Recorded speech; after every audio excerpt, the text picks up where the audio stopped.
I know you know. You've seen it, experienced it, affected by it. Of course, it's hard. But this is an invitation to change it, to bounce back, to feel the inspiration. Masyado ka nang apektado para tumigil pa. Ngayon, oras na para sa mas mataas na antas ng pagbabalik at pagbabago. The hashtag Business Better Than Usual. Oo naman, aangat ka, aangat tayo. Buong Luzon, Visayas at Mindanao. Kaisa sa pagbangon at pagbabago. The 58th PMAP Annual Conference. Angat, leading people to higher ground.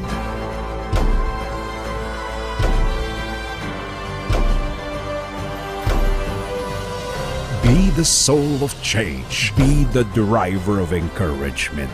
Be the fuel of moving forward. Angat, leading people to higher ground. The 58th PMAP Annual Conference. Dahil mas personal na ang trabaho ngayon.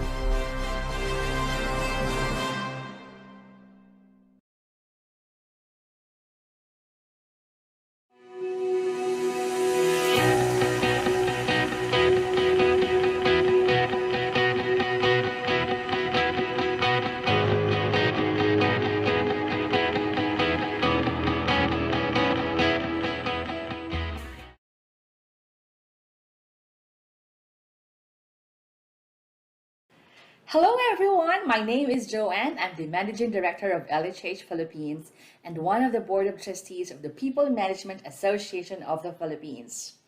I'm here because I'm inviting you all to our third episode of the People Manager on Cam, happening on March 26, 2 p.m. to 3 p.m. For this episode, we have 4 exciting topics again. For People Watch, we will meet the Council of the Presidential Advisors who will share with us their experience and wisdom for innovation. And for Must, we have a guest who will discuss with us sustainable recovery in the Philippines.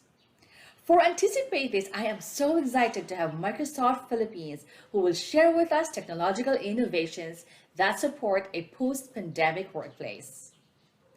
And looking forward to meeting our HR plantitas who will share with us tips in growing plants and crops at home in our Perk Your Heart segment. See you all on March 26, 2 p.m. to 3 p.m. for our third episode. See you all there. Bye!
When things fall apart, there's one call you have to make.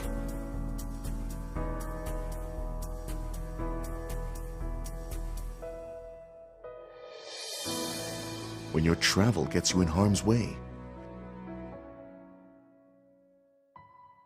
there's always someone to take care of you.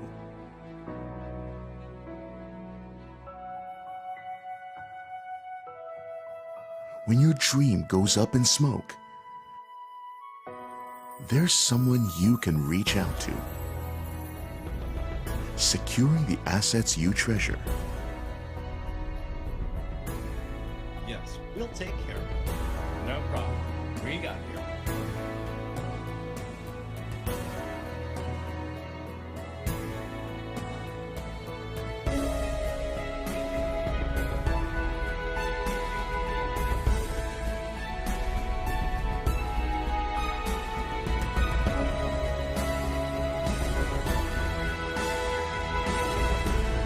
For decades, it's the promise you can rely on. Malayan Insurance. Meet Sally, Dr. Tessa, Ella, Lisa, Lara, and Anna. Tulad mo, these women lead very busy lives. Kahit di ganun ka-obvious. Busy sila sa trabaho, pamilya, negosyo, komunidad, at sa personal nila mga buhay. Parang ikaw. Dahil sa dami ng responsibilidad nila.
You can type your questions in our Q&A button and we'll try to answer it during the live Q&A sessions. Okay. So we have very, very interesting speakers later. So I'm sure you will have a lot of questions.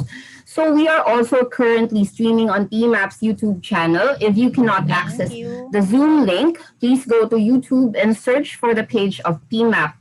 You can type People Management Association of the Philippines or search for at PMAP 1956. Ulit, that's at PMAP 1956.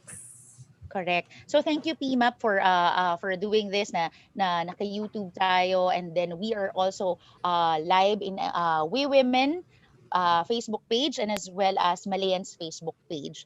So and anywhere on those Facebook pages, pwedeng kayo mag-type ng comments ninyo. Thank you. All right. So before, again, we continue with tonight's activities, let us, of course, start our program with an opening prayer.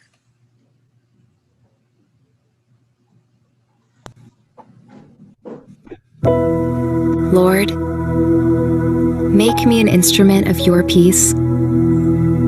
Where there is hatred, let me sow love. Where there is injury, pardon. Where there is doubt, faith. Where there is despair, hope. Where there is darkness, light. And where there is sadness, joy. O Divine Master, grant that I may not so much seek to be consoled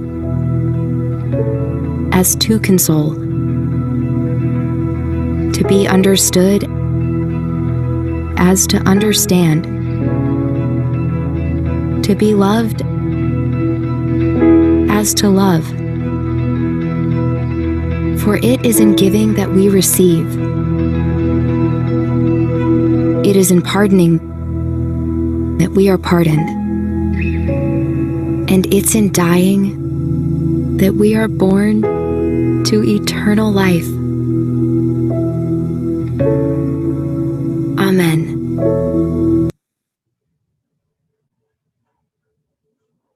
Amen.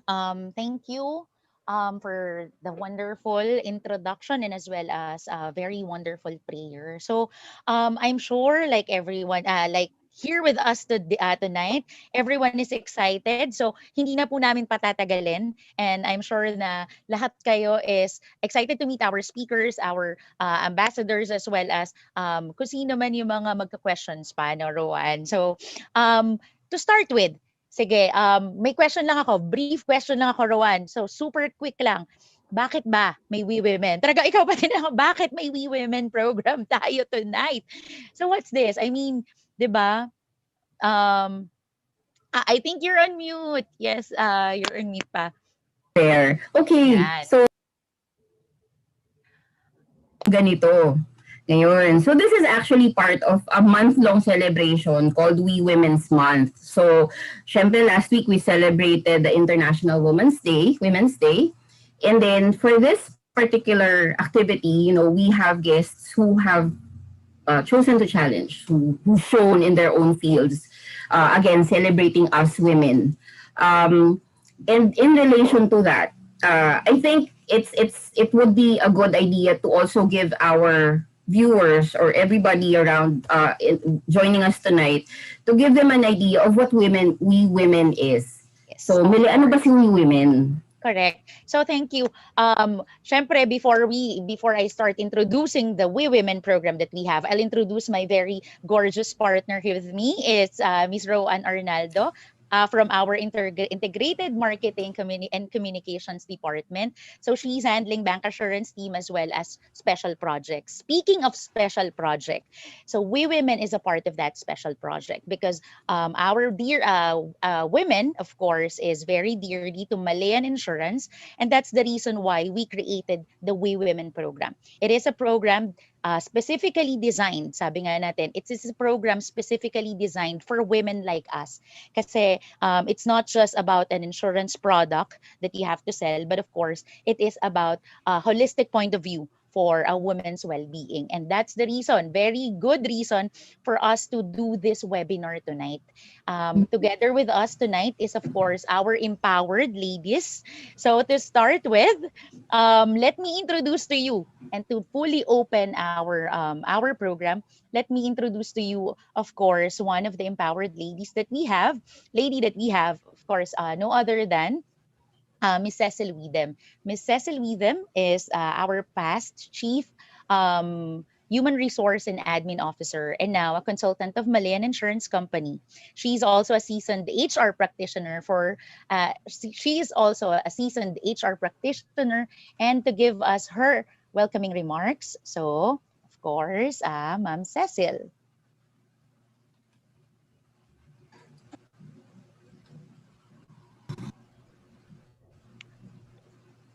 Good evening, empowered ladies and supportive gentlemen, and welcome to this special forum on We Women. During this month of the women, we celebrate empowered femininity while recognizing that there is still a lot of work to be done for the glass ceiling to be completely shattered. I believe that it is but fitting that Malayan Insurance and the People Management Association of the Philippines two organizations I love and have served in are behind this event. Both exemplify organizations whose continuing success is driven in great part by women. Let us consider the numbers. In Malayan, there is essentially an even split between the genders in the senior management levels. Both our chairperson and vice chairperson are women. So it is just, I guess, natural that the first insurance product on women is from Malayan. On the part of PMAP, 70% of its regular members, so these are the people who would champion the HR function in their respective organizations, are women. And 11 out of the 14 members of the Board of Trustees are women. Through this partnership today, Malayan and PMAP wish to push for greater awareness of what women want, of what they can do, and what men and women can partner in creating a world based on shared vision and merit. Thank you very much and enjoy the rest of the evening. Thank you. Thank you, Ma'am Cecil, for that very wonderful remark. And speaking of, sabi ko nga, Rowan, speaking of empowered and being empowered, and nabanggit din kanina ni Ma'am Cecil, our chairman and vice chairman of the YGC group is being an Yes. empowered. 'Di ba? Yun yung sinasabi natin na that's a good thing about the program itself. Correct, correct. So since you mentioned it already, to also officially start tonight's event, let me call on our Chief Program Ambassador, the ever supportive Miss Yvonne Yuchenko. So talagang napaka-supportive ni Ma'am in terms of this program. So if we can, she's here with us as she's one of our panelists, and she will speak for her opening remarks and welcoming everyone. Hi, Ma'am. Hi, thanks Mile and Rowan. A pleasant evening to all. Can you hear me? Because I'm here in Lipa, so Yes, ma'am. Yes, ma'am. Wi-Fi is intermittent. So please, forgive me. I have to turn off my video so that my Wi-Fi is stronger. Sure, ma'am. Okay, thank you. So again, a pleasant evening to all. Let me acknowledge our PMAP partners represented by Ms. Lynn Muki, Ms. Marielle, Ms. Julia, and our speakers, Ms. Jude Bustamante, Ms. Anna Marie Pabelon, Ms. Ria Bagatsing, and Ms. Vin Calago. So dear fellow women, and for those male viewers, women lovers, let's not forget that we women carry half of the world. Thus, our lives matter and our lives make a difference. Because we are women, we are more loving, more thoughtful, more caring. I am blessed that I grew up in an environment, in family, in school and business, that gender was not an issue. Neither was I ever discriminated because of my gender. But however, after reading and watching about women's issues and learning from IFC, my eyes were open and I was enlightened that I am one of the lucky few. There are a lot of women that have been maltreated, abused, and it may not always be physical. It's sometimes often mental and emotional. So that's this women's forum is really important that we share our experiences with other women. And so I hope you all will be enlightened tonight and be inspired by our speakers and our panel.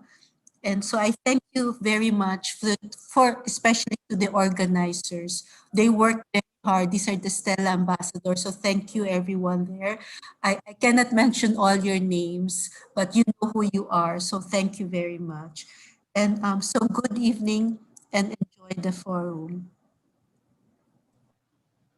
Thank you, Ma'am Yvonne. So, Thank like you, what you ma'am. said, we are very. I for myself is lucky also to be part of that percentage of women that is that came from a loving and caring family and environment. Mm, So yeah, and yes. um, ikaw ba, Rowan? Sabi ko nga, ikaw ba? Would you like to introduce, of course, the head of the empowering team? Yes. Okay. So ayan, katulad ng sinabi mo, I think it's time to start off the main part of the event. So to do exactly that, let us all welcome our moderator for tonight. She is an FDP and the Chief HR and Admin Officer of Malayan Insurance. And she was also the 2018 VP of PMAP. Wow. Oo, talaga Okay, so let's naman. call on Miss Michelle Guse. Hi, Ayan, tapos if you Mami! notice sa baba, it's written there, choose to challenge violence against women. So yun yung one thing that she is standing up Challenging. against. Oo, Yes. challenging. One of the things, yes. One of the things. Yes. Hi, Mami! It's good Thanks. evening! Hi, thanks, Roanne. Thanks. Good evening. Good evening to all of you. Good evening, fellow Malaya, and good evening, fellow PMAppers. It really feels so great to be around wonderful women. I'd like to make a special greeting, no, to the world's greatest woman, my mom, Agnes Limson Guevara. She is watching with us in on FB, no, and she's actually in Mindoro right now. So, si Ma'am Yvonne is in Lipa. My mom is in Mindoro. I hope there are many women all around the Philippines watching with us. And actually, our panelists, this evening, two of our panelists this evening are abroad. No, wala sila dito sa Pilipinas, but they are here with us to join our discussion. So choose to challenge. This is a very relevant issue in 2021, especially when 5.4 million women all around the world lost their jobs and over 2.1 million women left the workforce. So while the COVID-19 pandemic disrupted health, social relationships, and is also magnifying social and racial inequity issues, which are now raised to the forefront of the global awareness. There was certainly no shortage of challenges for women to choose from this past year. Today, we have the honor of speaking with inspirational Filipinas about the Choose to Challenge theme. Such challenges include violence against women, social injustice, the stressors of 2020, how to empower other women, and how to leverage innovation to shape a more gender equal world. We hope these discussions will lead to insightful lessons on how to rise to our current challenges and create meaningful, lasting change. Our panelists this evening are the following. For Choose to Challenge the role of work from home women and male dominated careers, we have Ana Marie Pabellon of Deloitte and a writer in Manila Times. For Choose to Challenge Violence Against Women, we have Verge Calago, a young accounting professional in a manufacturing firm. For Choose to Challenge Stereotypes, we have Rebecca Bustamante. She is the CEO of Shalray. For Choose to Challenge Depressing Pandemic Situation, Ria Bagatsing of Kahariam Farms. Okay, let's start with Ana. Ana, let me introduce Ana first, our first panelist here, who will be sharing with us an overview of the challenges that women face, no, not just during the pandemic, but even pre-pandemic. So Ana is a partner of Deloitte Southeast Asia and was recently appointed as the first woman country risk advisory services leader. Concurrently, she leads Deloitte Philippines Cyber Risk Services. Wow. And is also the Southeast Asia Data Privacy and Protection Leader. She has over 20 years of solid experience in the fields of cyber risk management, IT, security strategies, and technology implementations. Male-dominated fields. She helps companies navigate through the complex requirements of data privacy, cybersecurity, and emerging risks brought about by new technologies and business trends, such as digital transformation, cloud, mobility, IoT, RPA, and artificial intelligence. She draws her insight from her vast practical experience as a former head of technology information security group of the Philippines' largest telco, wherein she was responsible for the management of strategic initiatives to preserve the availability, integrity, and confidentiality of information assets and resources. Prior to her telco role, she was also one of the youngest vice presidents of the Philippines' largest universal bank and the head of its information systems audit department. In her earlier years, she was a consulting company performing various IT risk services here in the Philippines and in Australia. Anna graduated from the University of the Philippines, Diliman, with a degree of Bachelor of Science in Business Administration and Accountancy, cum laude, and holds a Master of Science degree in Information Management from Ateneo Institute of Technology.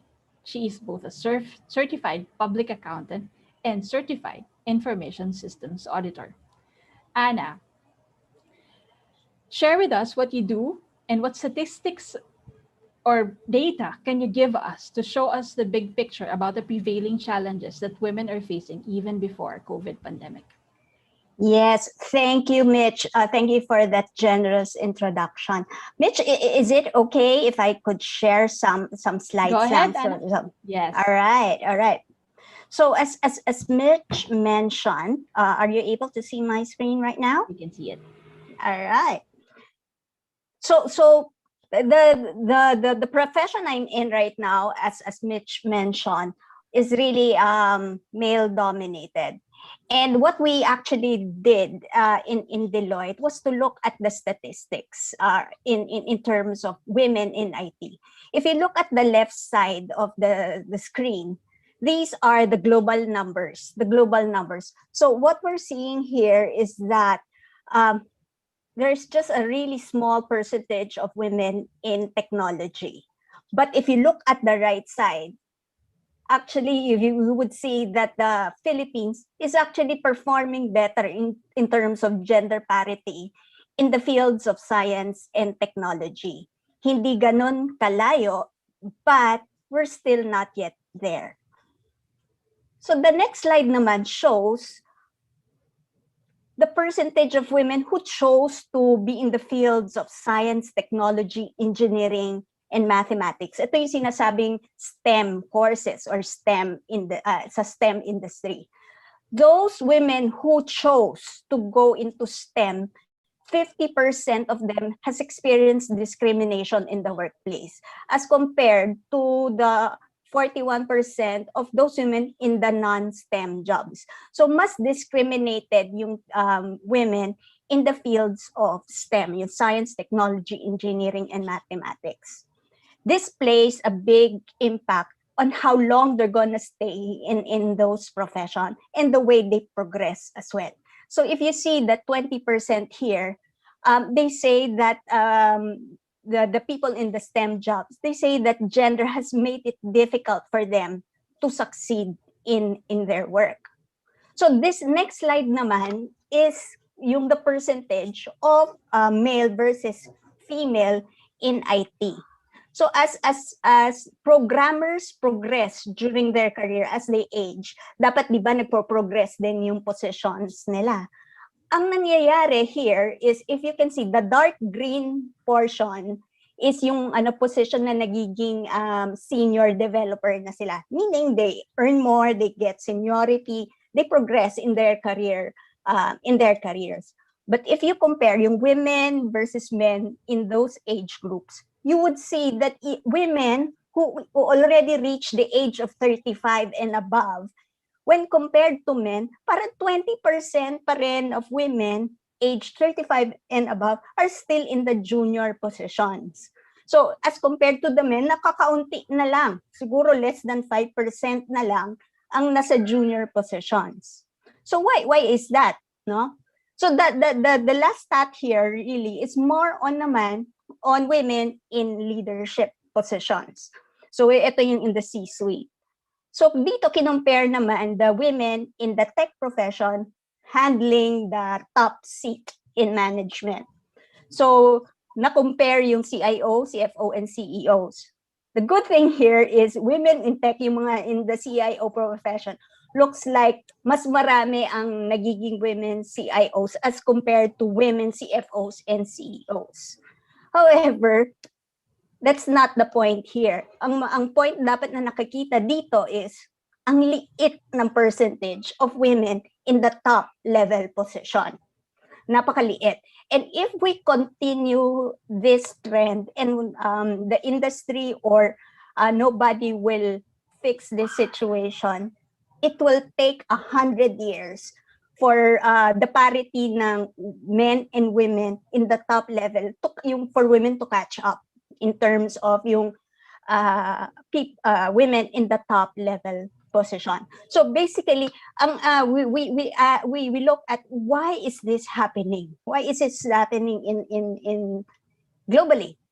But yung what you're seeing here is because of the leaky pipe.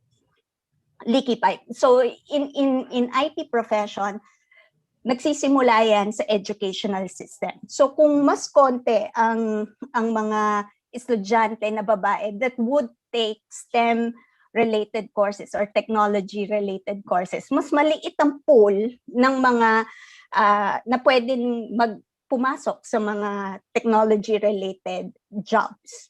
And pag mas konti sila, because of the demand of work, of society as well, and discrimination, mas maraming babae ang umaalis even before they reach the top level.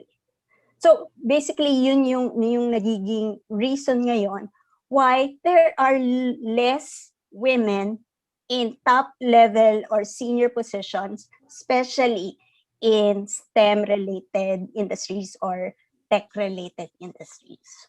So I hope I was able to answer your question, Mitch, on that. Yeah. Okay.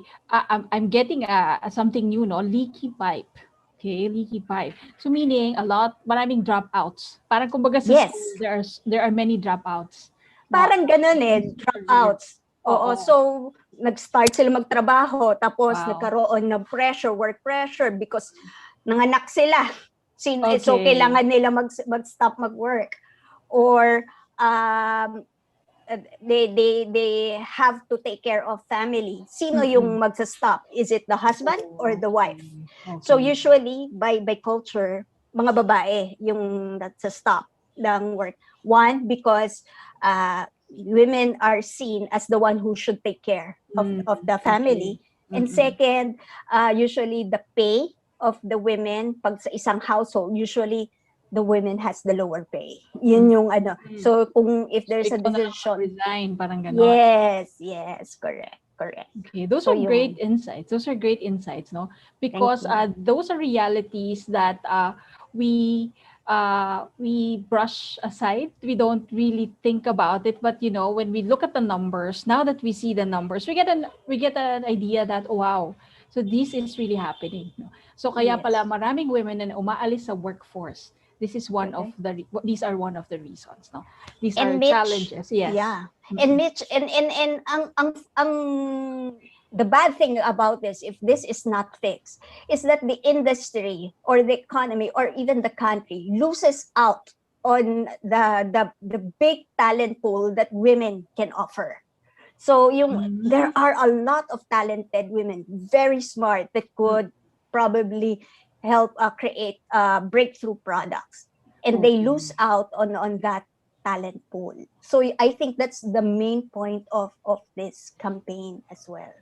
Okay, yeah, that's very critical, especially for us HR. No, we're losing women in the workforce, the talented ones, because they choose to they choose to prioritize, of course, yung their role as homemakers. Ganun ang nangyayari. No? But yeah, those are things that we really have to we have to address.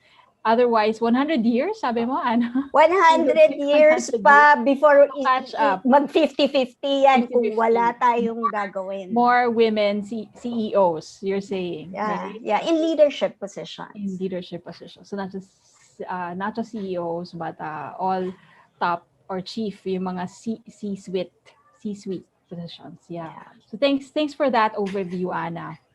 And talking about roles of women, that's one stereotype that we do face now as women. No, you are made to be a homemaker. No, so that's one stereotype, diba, that we are challenged with. This time, I'd like to direct everybody naman. What other issues you may have experienced already? And so we'll look at the Mentimeter. Since Anna started the stats, let's also do a poll, no? So yan, PMAP, let's do that first poll. Okay, the first one. Isa pa. Yung social issues. One more. The next. Yung isa pa. Mamaya pa yun. Yan. Okay. So which of these statements do you find true for you? Okay. All you have to do is go to a website and type www.menti.com and use the code 8301-5788 and answer the question. And so we will see your answers on screen. So we'd like to encourage everybody, whether you're on Facebook, YouTube, or here in Zoom, please participate in this survey so that we will see from within, from amongst ourselves, what are the social issues we are experiencing. Ayan, meron na agad. Okay. Let's wait a bit for the participants. So, ang questions dyan, what social issues have you experienced? I have been judged merely by my appearance. I have experienced some form of physical, sexual, or emotional abuse. I suffered from stigma due to my past or current status. I have been blamed for being a victim. I have been discriminated. Okay. I have been bullied. I have been denied equal opportunity. And I have been treated as a weaker gender. So ano kaya ang pinakamadami na dito na challenges na nararanasan natin?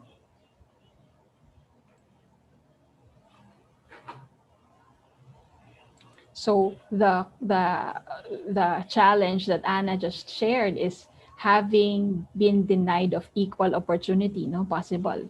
Tingnan natin kung mataas siya dito.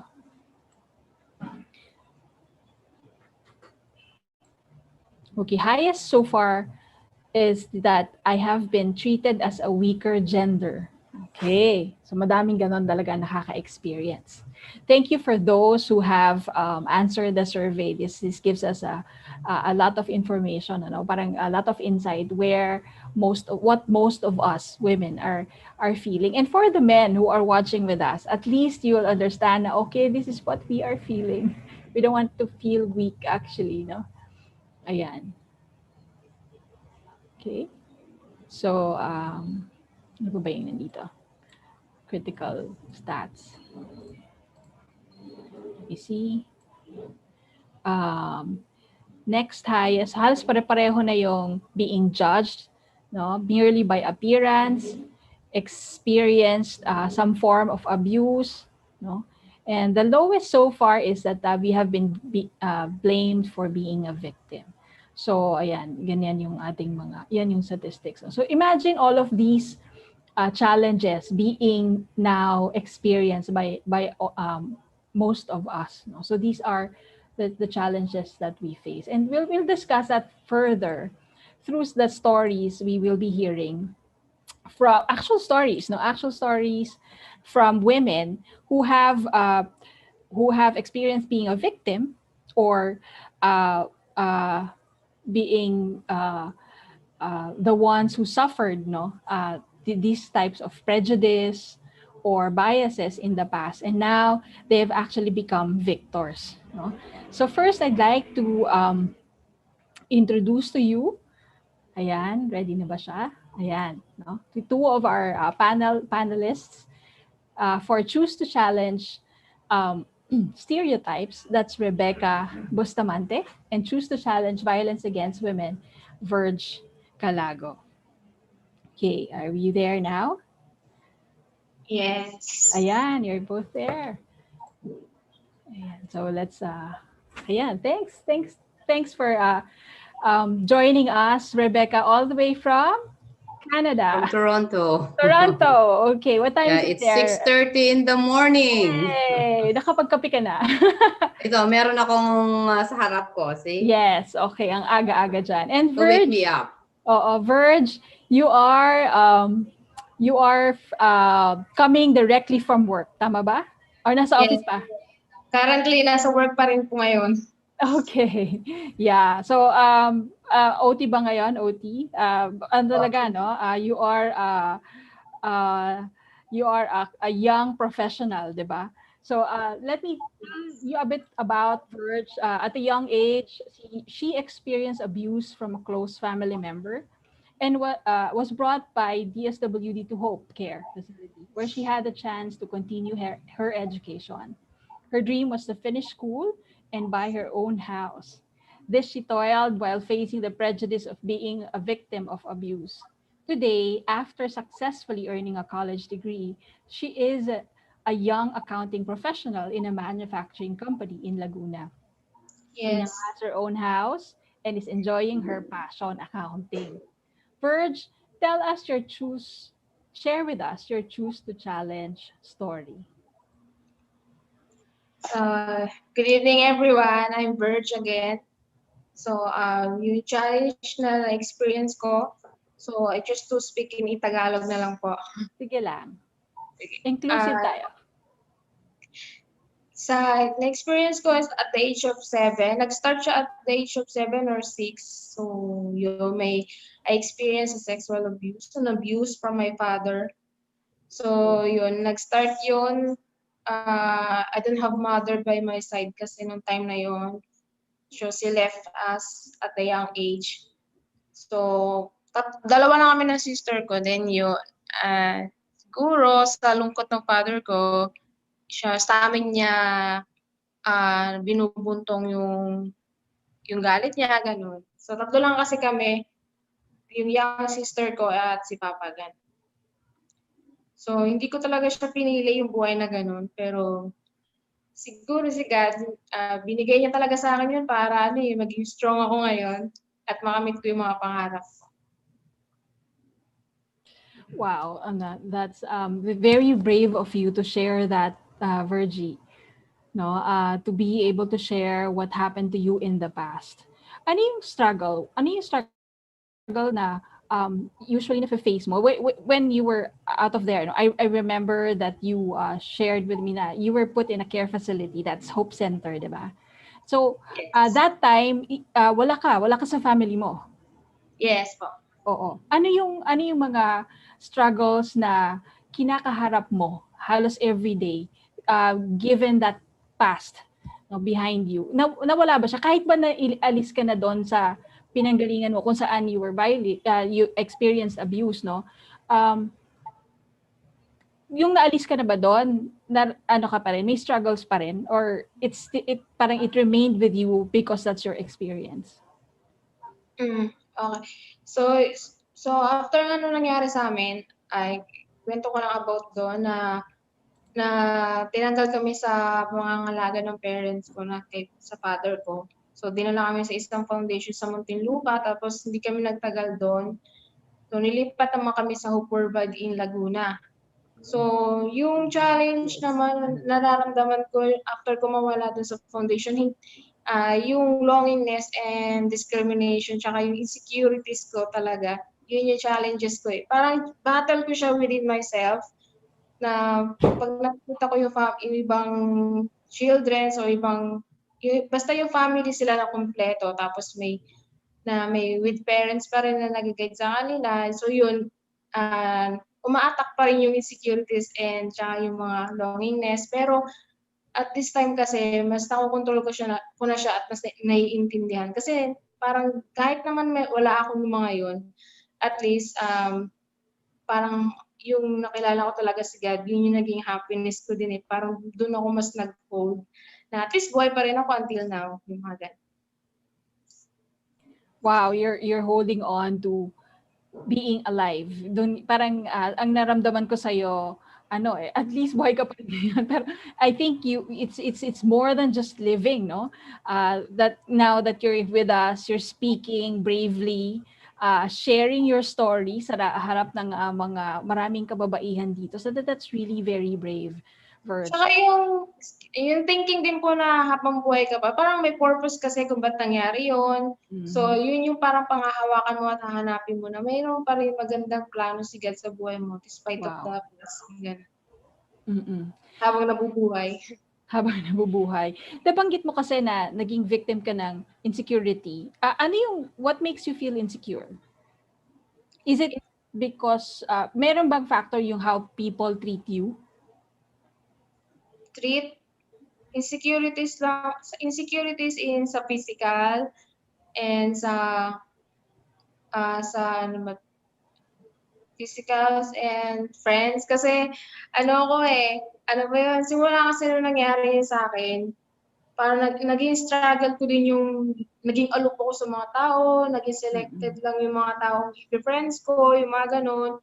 So parang imbis para maiwasan yung matanong yung ba't ka nasa foundation na yun? Unfun ka ba? Bakit ka nandun? Wala ka pang magulang? Yung mga ganong questions. So para maiwasan yun, I choose to be alone and selected lang yung mga taong friends ko para wala masyadong tanong. So yun yung mga naging insecurities ko. Tapos yung battle ko nga, yung sabi ko kanina, yung battle ko within myself, yung naging insecurities ko. Parang siguro kung may magulang lang ako na nag-aalaga sa akin, hindi siguro ganito yung mga gano'n. So, paano mo siya na-overcome? Ano yung mga nangyari or may nangyari ba sa buhay mo or may mga tao bang nakatulong sa'yo para ma-overcome siya? Or talagang personally, you have to fight it over? Yes. Madaming taong nakatulong talaga sa akin para ma-overcome ko yun. Parang, kasi nung time na yun, sa Pasko, nagkaroon talaga ako ng phobia sa mga lalaki. Parang umiwas talaga ako sa kanila. So, pinurso ko talaga na mag-study muna. Study first before relationship, yung mga ganun. So, yun din nag-motivate sa akin yung mga dreams ko na umiwas sa mga ganun. Tapos sabi ko nga din na napunta ako sa isang foundation. So, yung mga tao doon, nagkaroon ako doon kasi sa foundation, meron doon mga nanay, tatay, mga foster parents na sila talaga yung nagpunuan ng mga pangangailangan ko. Tapos may mga therapists doon na kailangan mong i-undergo. So yun yung mga nakatulong sa akin. At saka yung mga tao na nakikita mo ngayon na parang na may mga kaparehas na nangyari sa'yo na nakikita mo silang ganito sila, nag-hopeless sila, parang ikaw na motivate ka na bigyan sila ng hope na hindi kasi ako nga din ganyan pero tignan mo I choose to be na maging ganito na hindi maging magpakain sa lungkot o sa insecurities. So araw-araw lalabanan mo yung mga ganun tapos iintindihin mo talaga. Tapos tatanggapin mo rin sa sarili mo na wala na talaga ang magulang eh. So ito na lang dapat kong gawin, yung mag-focus na lang ako sa future ko, na sa sarili ko. Siyempre may mga pangarap pa rin po. Ganun. Wow. What a good choice, Verge. And ngayon parang we feel like, we're energized by your strong decision or will to overcome, no? To choose na hindi yan yung makakapag-stop sa'yo. Sabi mo nga, sa pagpangarap mo, di ba? Parang not your past, no? It cannot stop you pursuing your dream.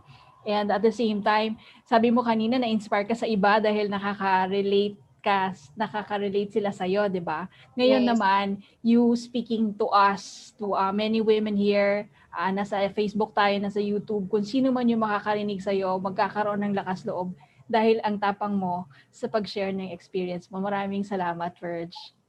Thank you. Ayan. Okay.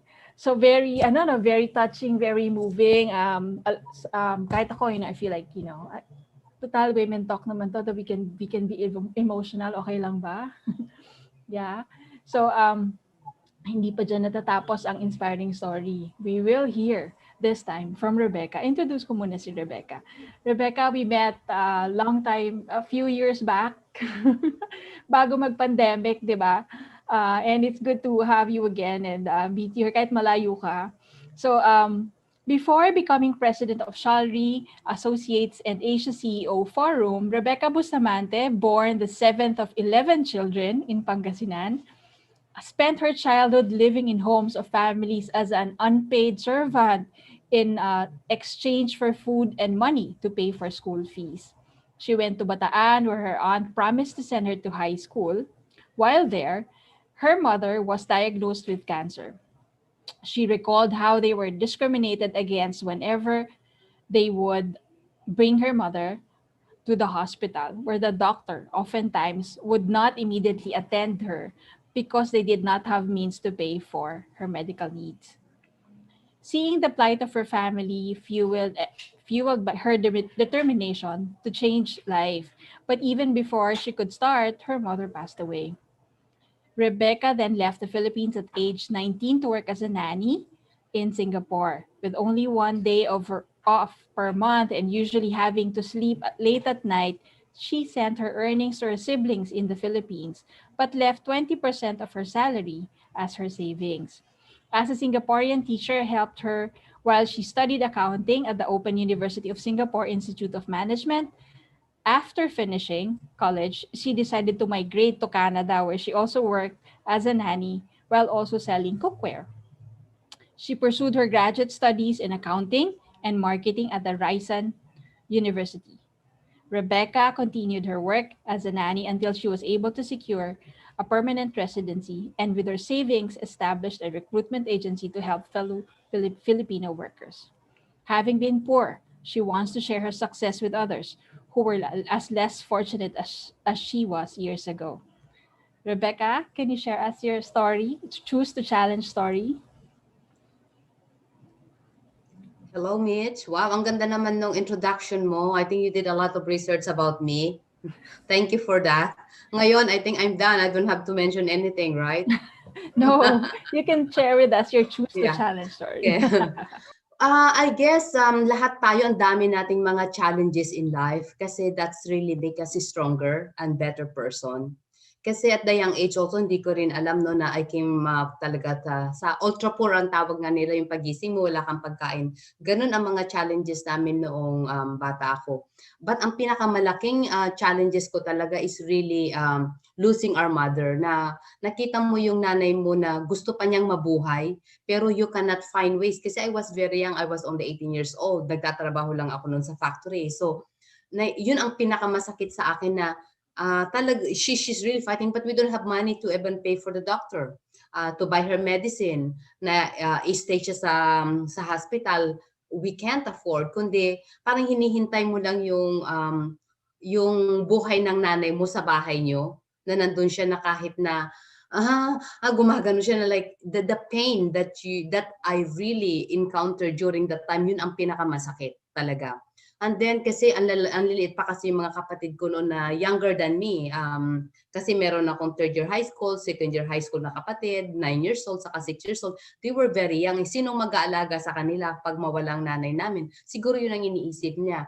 Kasi yung kanyang asawa naman, which is my father, was not a responsible father. On my experience, na talagang parang wala silang magandang relasyon na mag-asawa. Kasi yung unang panahon siguro, the way they are, para mga ganun. So, it was so hard on our mother. Hanggat I promised her na gagawin kong lahat, na ibigay ko kung ano ang mga pangarap niya sa mga kapatid ko, and that's when she passed away. Yun talagang parang pinamasakit. When she passed away, so I decided to move in my hometown to work in the bank as a janitress. The second challenges na naman na na-experience ko was, nalaman ko na yung bahay pala na, hindi naman yung bahay kasi kwan lang kami, no? More on the lupa. So microfinancing pala yung bahay na yun. So kinausap ako ng bank manager that the house is very close for foreclosure. But our mother did not mention me that nung buhay pa siya. So instead na magalit ako, we find ways. So kaya ako nagpunta sa Singapore to be a domestic helper to really help my younger brothers and sisters as I promised our mother, and at the same time to pay for that debt. So in short, ang message ko siguro dito, pinanganak tayo, ayun nga sabi niya gano'n kanina, di ba, na pinanganak tayo because of the reason. The reason na God says na kaya natin yan. Basta we will find ways how to overpass that, kaya natin. Right? Like for example, 'di ba pag lumalangoy ka, malulunod ka na, hindi ka marunong lumangoy. But still, kung talagang you believe na kaya mong malampasan yung across the tunnel, makakayanan mo 'yon. So yun ang nagiging mindset ko noon, talagang where I'm going more, yun ang focus ko, not the problem. So I always find the solutions, not the problem. So yun ang advice ko sa karamihan, kung you're going through a lot of things, look at the solution para at least masusod nyo, and then you can go ahead where you want to go. I hope that makes sense, Mitch. Sorry. Yeah, yes, definitely, So parang yung challenge, it doesn't stop, sa isang isang episode ng life mo, pero continuous siya, no.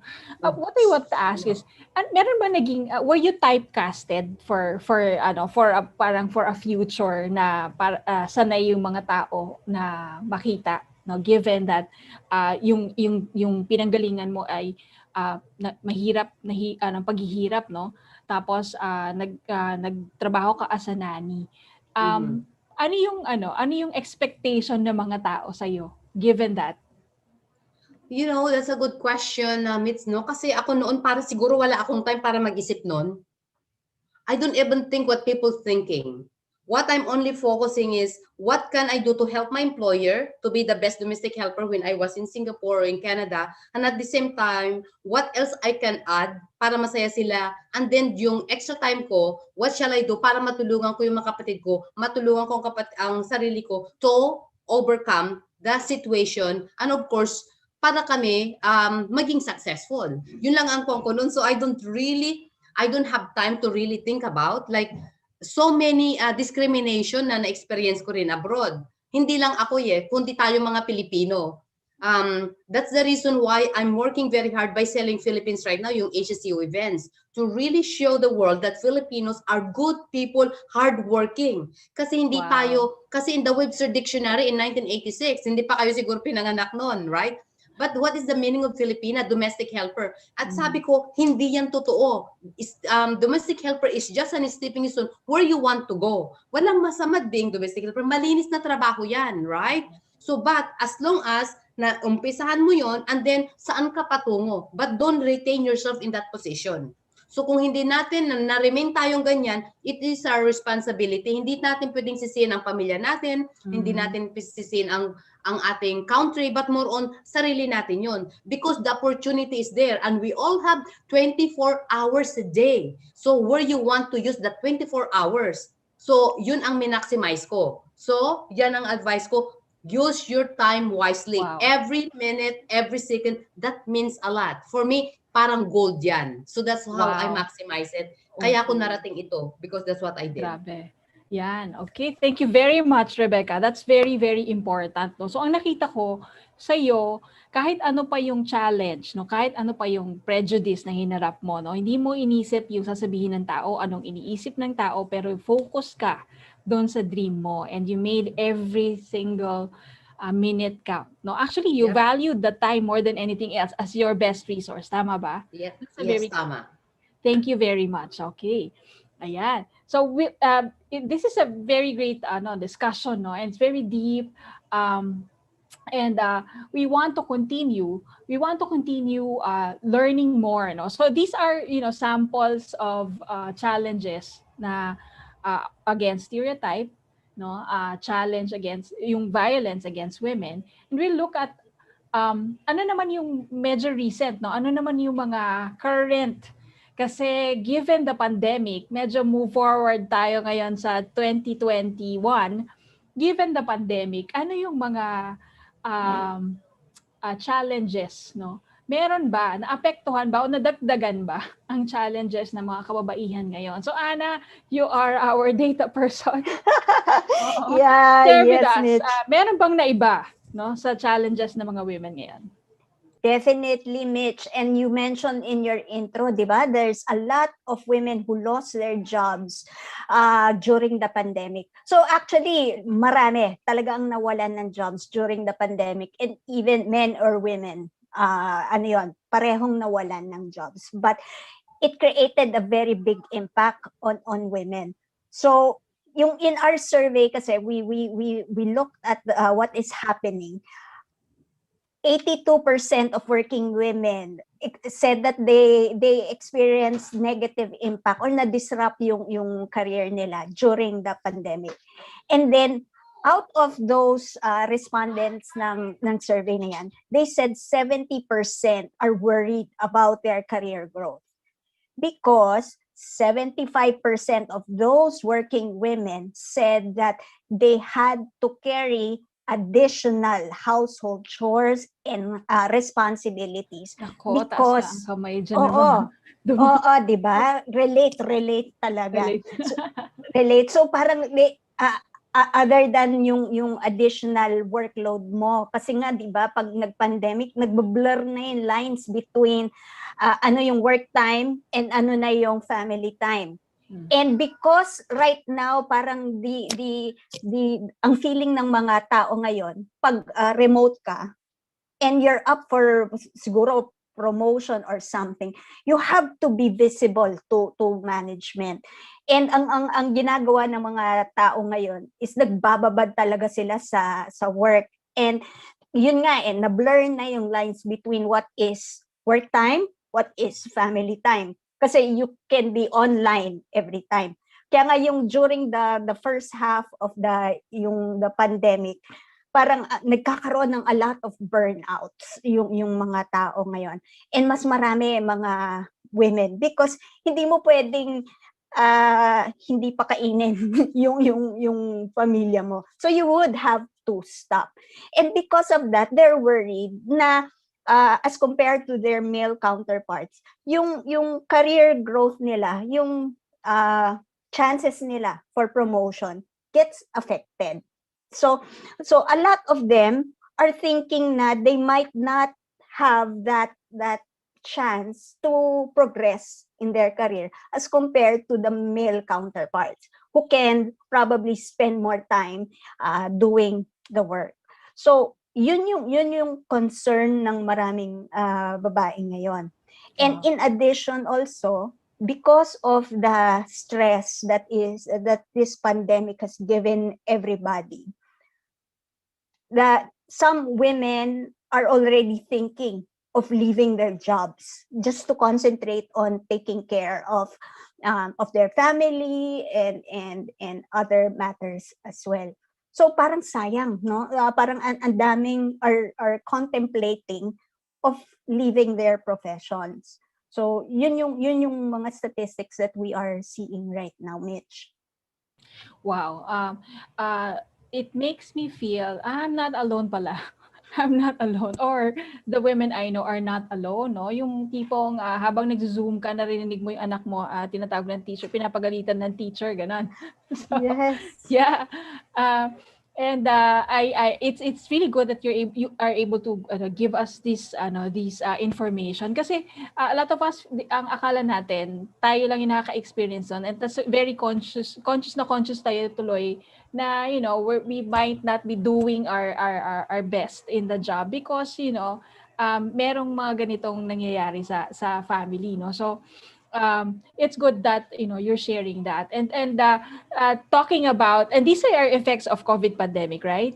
Okay, yes, talking about COVID, that year, 2020 year, ito naman ang isa pa nating panelist, no, na who will be sharing with us her experience, her pandemic, yung challenge niya during the pandemic. Okay, so Ria's here. Are you ready? Ayan. Okay. So Ria is actually a farmer. No? Ria is a farmer. And her full name is Indira Bhagat Singh. Ayan, Ria Bhagat Singh, she is a very creative, resourceful, and flexible person, able to adapt to changing priorities and maintain a positive attitude and strong work ethic. She is a skilled communicator, and you'll know that because of a career that she actually chose. No, she actually finished um, in counseling psychology, in a certificate in counseling psychology in Lee Community College, Singapore, no, and has completed yung BA Graphic Design in Academy of Art, USA. In 2020, she finished her master's in entrepreneurship at the Ateneo de Manila University Graduate School of Business. Her experiences include being a communications director at Channel Technologies, no, a media managerial program she completed in 2011 in the UK, no, and a global community coordinator experience in Thailand. Ngayon, she boasts about being a farmer. Ria, tell us your choose to challenge story. Before we have to apologize to Ria. We put her name as Bustamante, but it's Bakatsing. Sorry, Ria. No problem. Hello, good evening to everyone. Thank you, Mitch, for that introduction. And thank you for everyone behind this wonderful event for women.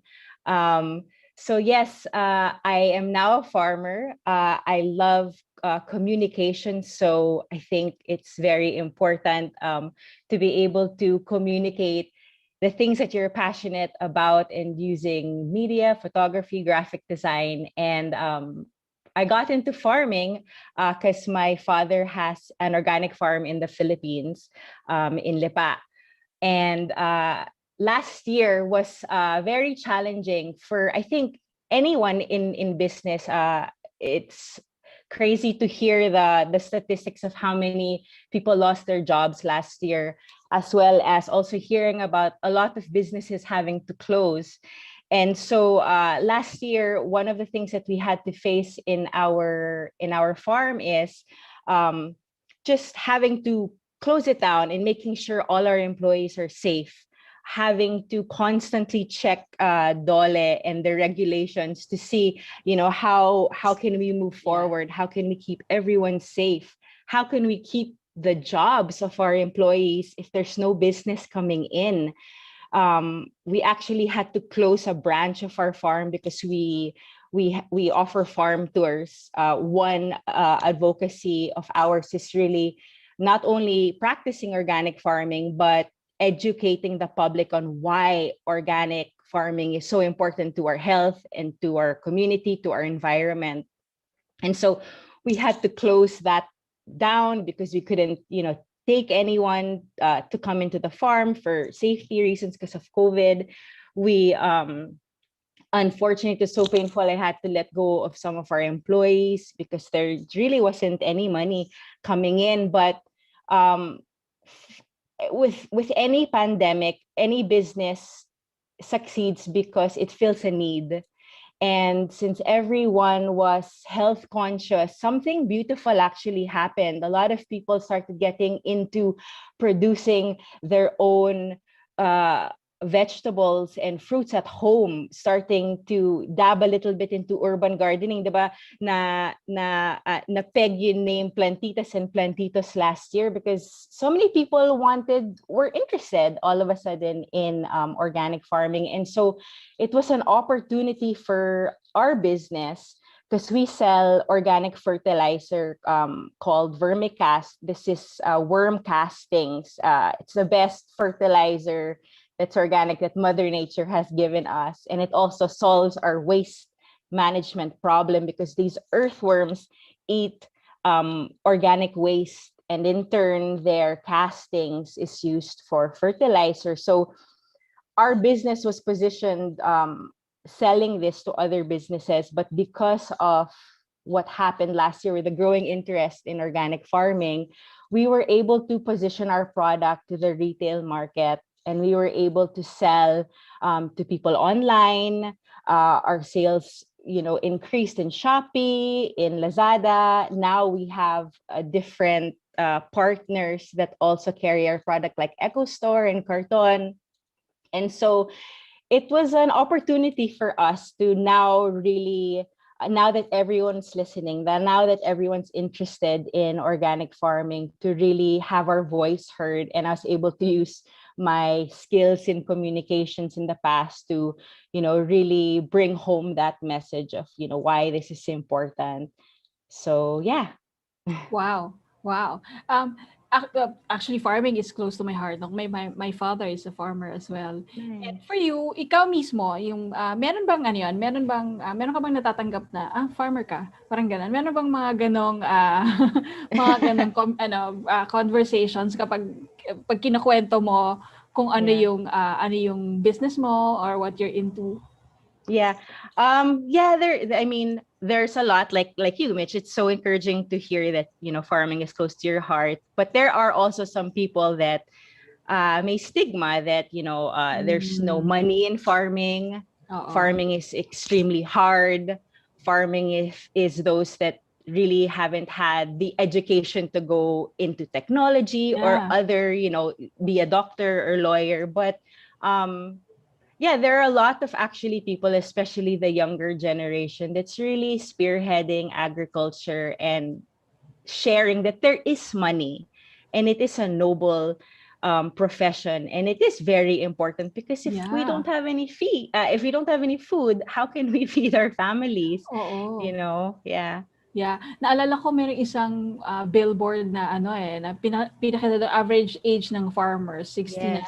Kasama ko pero now meeting you, seeing you, okay, so bumabata na mga farmers, and nasisecure natin na merong food in the future because of what you do, diba? And that's really inspiring kasi maraming tao nade-depress nung pandemic, pero ikaw nag-isip ka ng paraan using your creativity para ma-transform yung business into something that will actually timing din para tugunan yung mga dumadaming plantito at plantita diyan sa paligid. So ayan. So actually, if you have questions, you can actually write it diyan sa feed, sa ating Facebook, sa YouTube.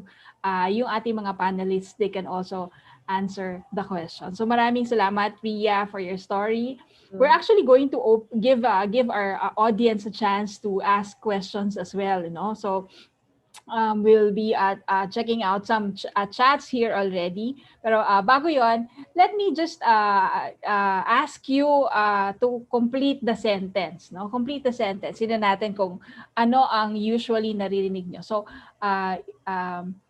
si Jeff, palagay naman sa screen yung ating Mentimeter. Ito magtatawag ako ng ating mga participants dito. Napanood ko dito sa isang sa isang commercial. Kompletuhin ang pangungusap na to. Kababae mong tao. Ay, anong kasunod? Ano ang usually naririnig natin tungkol diyan? Gia, meron ka ba? Gia, ayan. Kababae mong tao. Sige, wag mo munang pakita yan. Usually, ma'am, yan? Yung parang mga ginagawa ng karamihan lalaki. Halimbawa, pagbabike. Ganyan. Kababae mong tao, nagbabike ka. Thank you, Gia. Sige, magtatagpa ako. Kay Suelto. Kompletuhin mo. Kababae mong tao. Is Kay here? Maan naman. Maan Lagarta. Kababae mong tao. Ang lutong mong magmura. Lutong. Okay. Pag babae ka, dapat finesse, Okay, thank you. Julia, ikaw, anong pwede mong, usually naririnig mo? Kababae mong tao. Kababae mong tao, gabi ka na kung umuwi. Ayun, tama. Mitzi, dito si Mitzi Antonio. Sige nga, ikaw, ano yung naririnig mo kapag sinabing kababae mong tao? Hi, Mitch. Hi, Mitzi. Kababa imong tao, labas ka ng labas. Labas ka ng labas. Okay, thank you very much. No? Tingnan natin kung ano yung mga usual responses. No? Ayan, pakita mo na, Delius. Ayan, so kayo naman dyan sa audience, pwede nyo ulit i-type ang inyong ang Mentimeter natin, ano?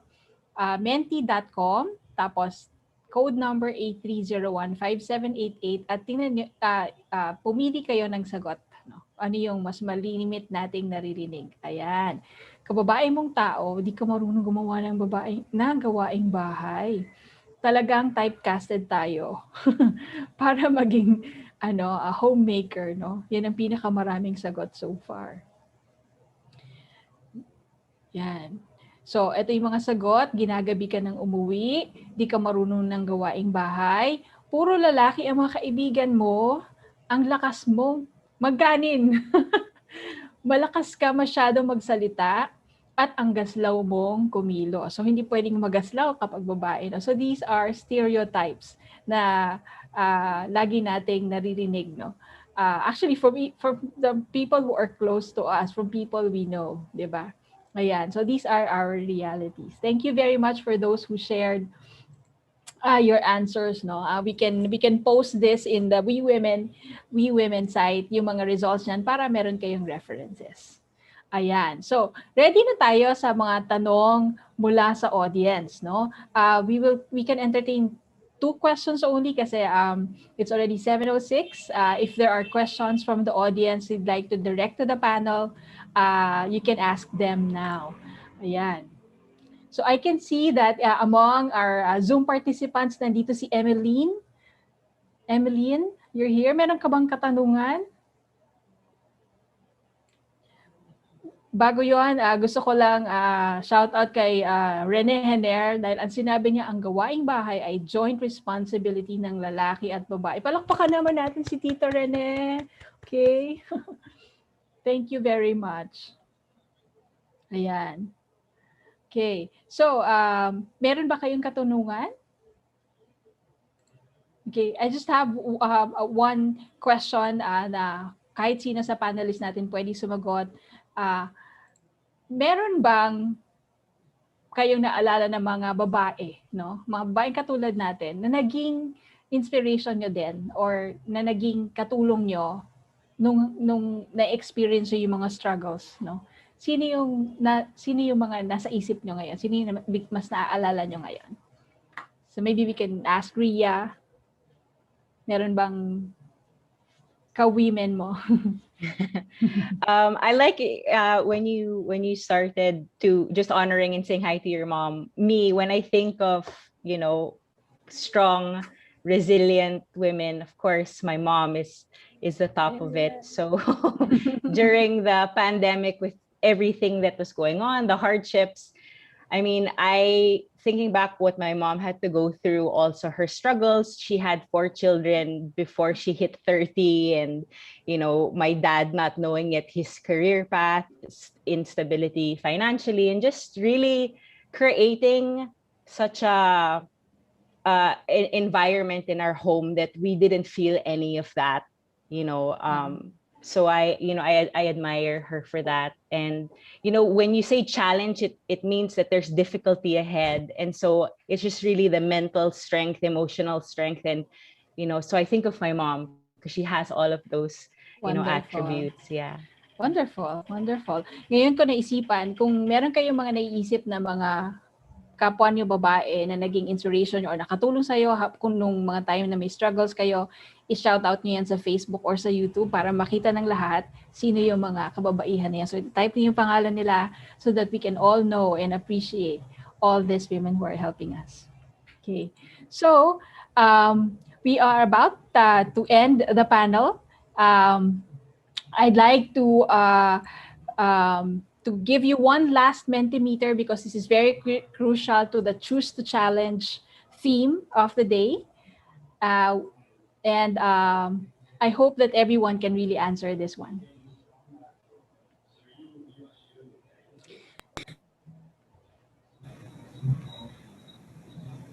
Ayan. So this is a number, menti.com.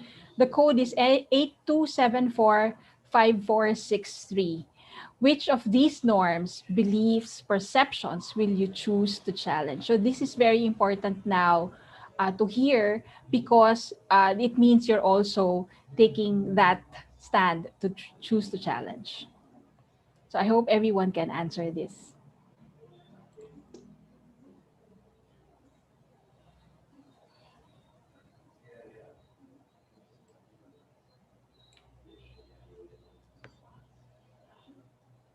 Wow. Ayan. So whoever you are who are feeling these challenges, ngayon pa lang malalaman nyo na meron kayong kasama dun sa mga challenge na hinaharap ninyo. Okay. So we'll flash the results of this survey later. In the meantime, let me call some responses from the audience. Let me call back Roan and Millet to introduce our response and call to action message. Hi, Ma'am Mitch. Very inspiring. So I hope we're clear now. So but very inspiring, no? Parang wala kaming nasabi ni Roan. And we are really touched and inspired at the same time of what these women have with us. So siguro to start with the fire and ano. So yung tinatanong ni Ma'am Mitch na responses from the audience. I myself as an audience, siguro my response is my response is really I like what they said na you need not to be soaked in that certain situation, but definitely you have to, whatever challenge that you have right now, you look forward to how will you overcome it. So that is my response. And at the same time, my challenge is I'm choosing to challenge the struggles na kakayanin mo talaga. So ayun yun for me. How about you, Rowan?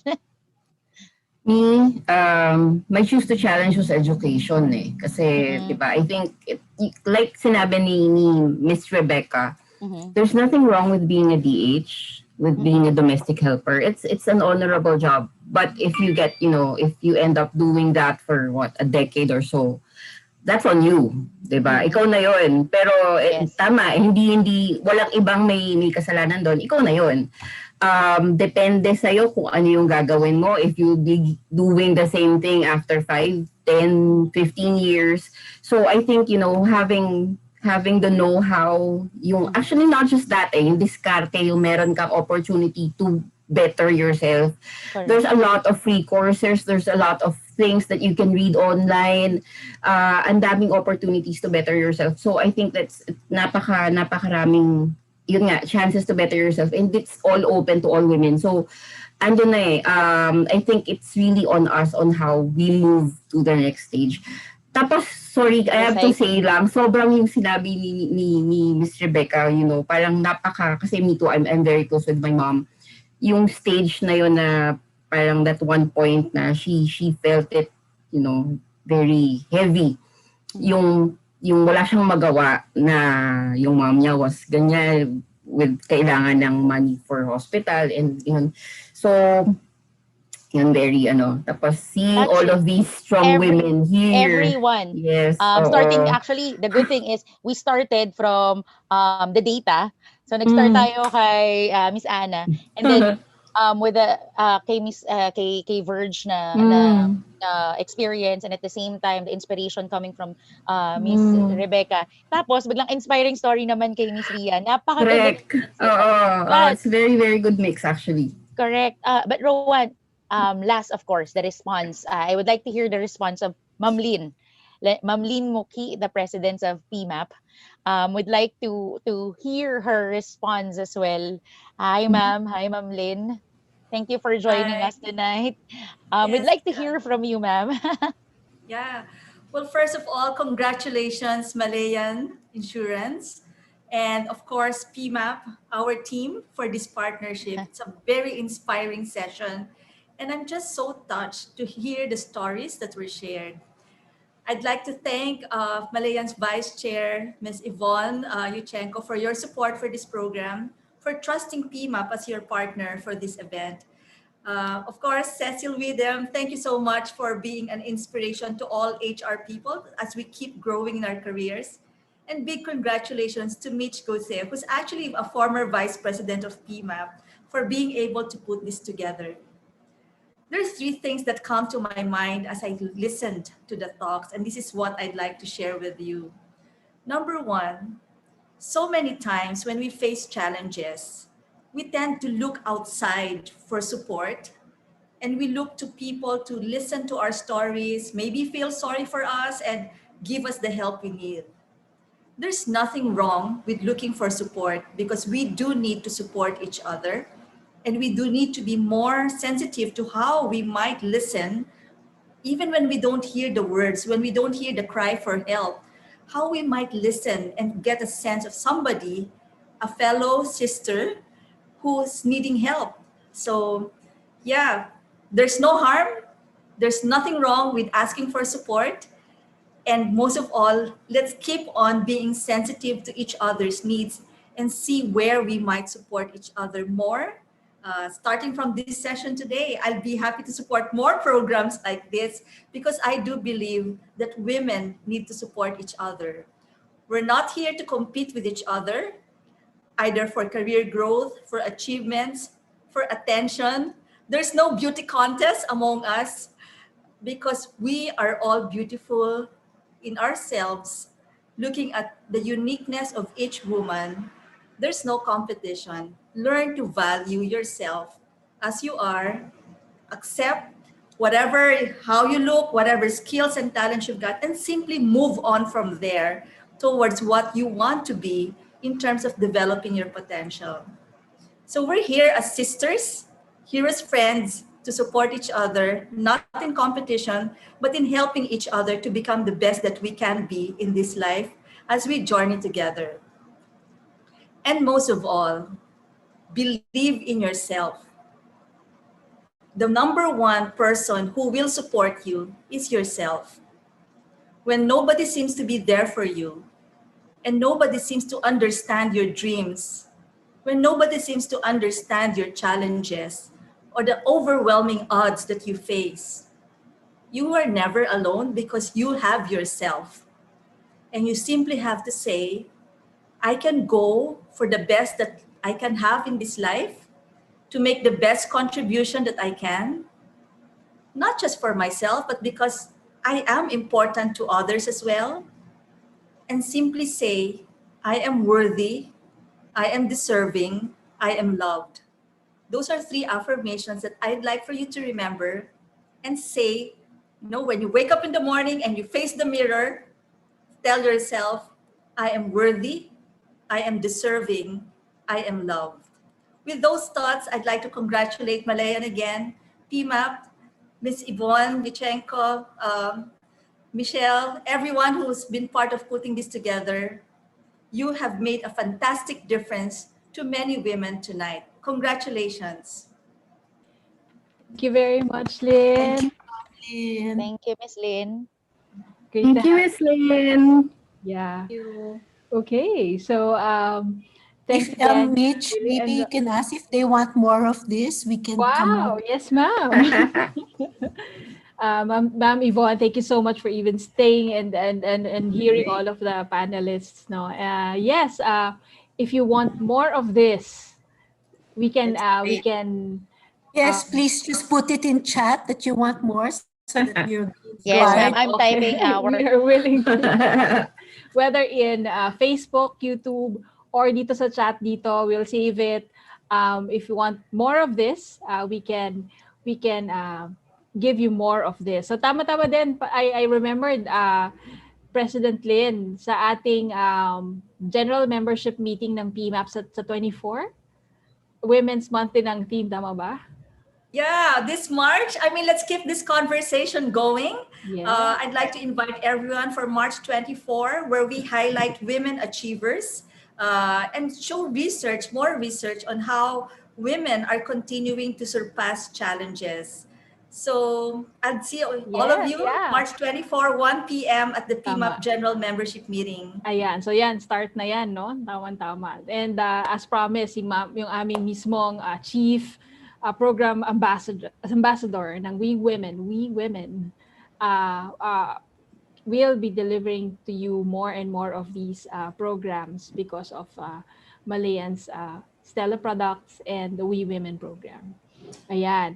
So for me, just closing this or synthesizing, no. First, una, maraming salamat sa lahat ng mga nanonood, sa lahat ng nasa Zoom ngayon, sa lahat ng mga nasa Facebook, YouTube, yung mga nakikinig, and for those who will be watching later, I'm already thanking you now, no, for just being with us and joining us and listening. I'd like to thank all the panelists, di ba? What great stories, Rebecca, Ria, Anna, Verge, you touched our hearts deeply today. We'd like to thank all of those who've been part of the program. My partner, counterpart sa PMAP, si Maricor. Member ako ng team engagement. So Maricor, thank you so much. And Julia for leading the engagement, PMAP engagement team. And of course, the We Women Ambassadors. Yan, nandyan kayo lahat sa chat. No? Thank you so much for all the help in the program.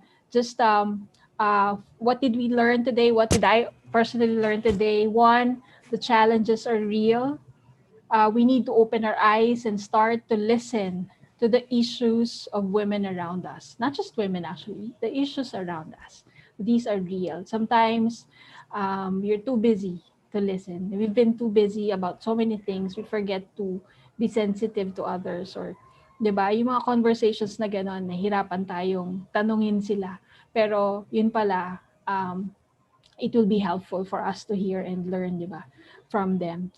Second, just from the panelists themselves, just learning a lot that we can be focused and then use up the resources that we have. May it be faith, may it be a friend, a mom, 'di ba? Or a dream, no? Yung kanilang resources, their own dreams, and they got to where they are because of those things. And third, of course, that we have a we. Tayo yon, tayo. Tayo, mga kababaihan, we have a we. Kaya siya We Women. Sabi rin ni Lynn, no?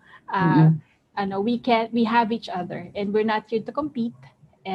But instead support each other. So yon, I hope that will be a great takeaway from all of you tonight. Thank you so much for joining us. Before we end, si Mile at si Roan, meron pang pa-raffle for you. So of course. Thank you, Miss Yan. Thank you, Miss Mitch. So very nice. That's really nice. Sabi nga namin, thank you everyone for joining us. So as promised, we'll be emailing you directly if you get to be our lucky winners. Yes, Ilan ba we yun? have 6. We will have 6 lucky winners of 500 pesos. So we will do the raffle offline, and then we will just contact you through email if you're one of those lucky 6. Of course, and since they registered naman before this event itself, so definitely we'll be sending out and reaching out to them. Also, we'll have a post seminar or post webinar survey. So make sure that you help us, give us feedbacks, and we'll definitely answer with whatever questions that you have with us and to our panelists. So as promised, then we'll link you to the right person. We are your we. So the challenge now is, who is your we? Sana kami or the women beside you, in front of you, at your back, or whoever that women is, sana maging we nyo sila. Because at the end, we are sisters. We are all sisters for We Women. We are women. Thank you. Good night. Thank you, everyone. Good night. Have a good evening. Bye. Thank you, Miss Ria. Thank you, Miss Mitch. Thank you, Miss Lynn. Stay safe, everyone. Congrats.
know you know. You've seen it, experienced it, affected by it. Of course, it's hard. But this is an invitation to change it, to bounce back, to feel the inspiration. Masyado ka nang apektado para tumigil pa. Ngayon, oras na para sa mas mataas na antas ng pagbabalik at pagbabago. The hashtag Business Better Than Usual. Oo naman, aangat ka, aangat tayo. Buong Luzon, Visayas at Mindanao, kaisa sa pagbangon at pagbabago. The 58th PMAP Annual Conference. Angat, leading people to higher ground.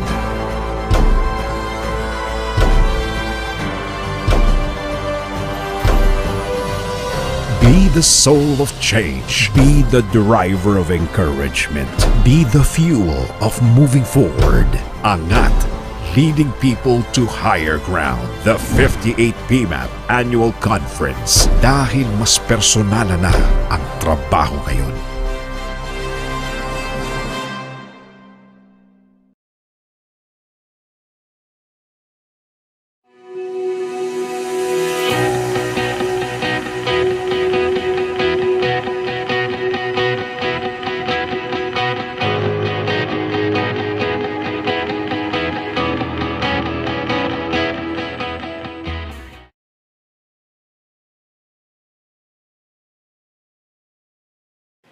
Hello everyone, my name is Joanne. I'm the Managing Director of LHH Philippines and one of the Board of Trustees of the People Management Association of the Philippines. I'm here because I'm inviting you all to our third episode of the People Manager on Cam, happening on March 26, 2 p.m. to 3 p.m.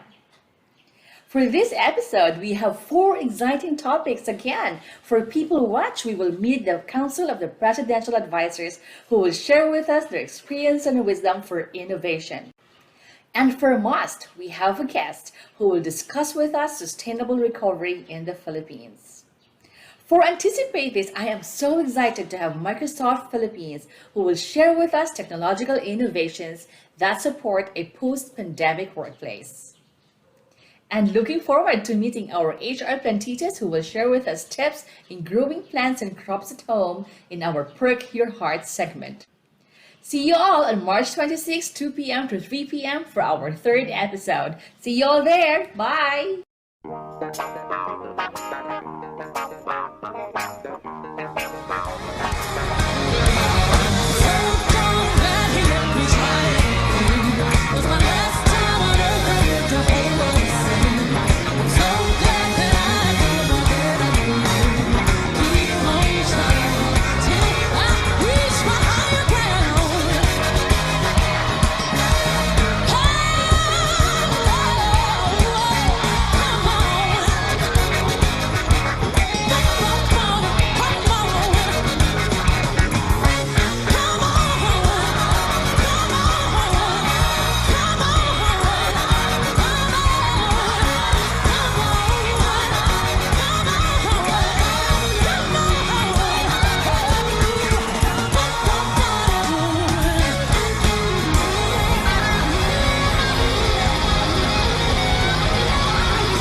When things fall apart, there's one call you have to make.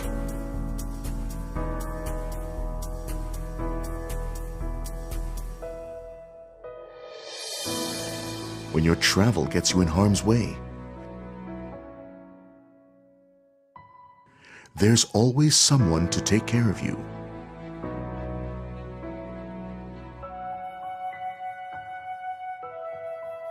When your dream goes up in smoke,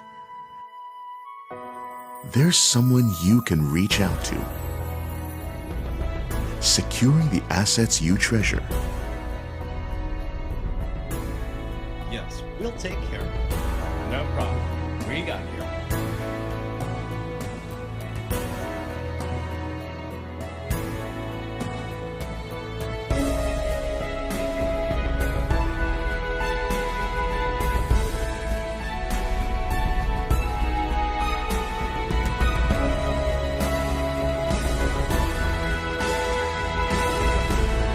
For decades, it's the promise you can rely on.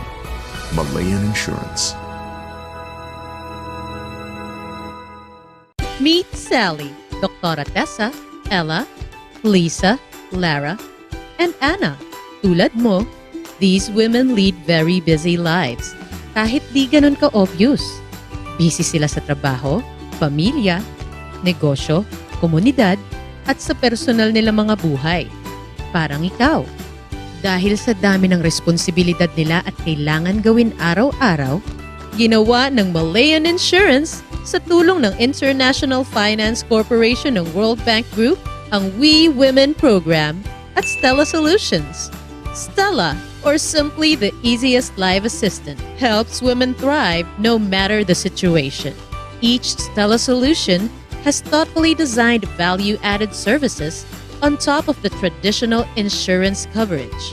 Dahil sa Stella Solutions, kayang-kaya nila mag-multitask. Need help with restaurant reservations to celebrate a special occasion with friends? Stella Shields 24/7 concierge services lets you get things done without breaking a sweat. Sa Stella Family, mas matututukan mo ang kailangan ng pamilya mo. Sa Stella Home, hindi ka mag-aalala kung paano ipapaayos ang bahay mong nasira ng bagyo. Sa Stella Wheels, you can just relax and be stress-free at work instead of lining up for your car registration renewal. Ang Stella Biz Red, ang kapartner mo sa pagpapalago ng iyong negosyo. Ganon din ang Stella Biz Silver at Stella Biz Gold. Stella's just a call away and ready to help 24/7. Para tulad nila Sally, Doc Tessa, Ella, Lisa, Lara, and Anna, you now have the extra hands to take care of your family, possessions, dreams, and yourself. At kagaya nila, ang Stella Solutions ay pwede mo rin gawing BFF, sidekick, o katandem. Stella Solutions are the extra hands you need to make life easy and safe. Call now about Stella Solutions. Visit Malayan websites for details.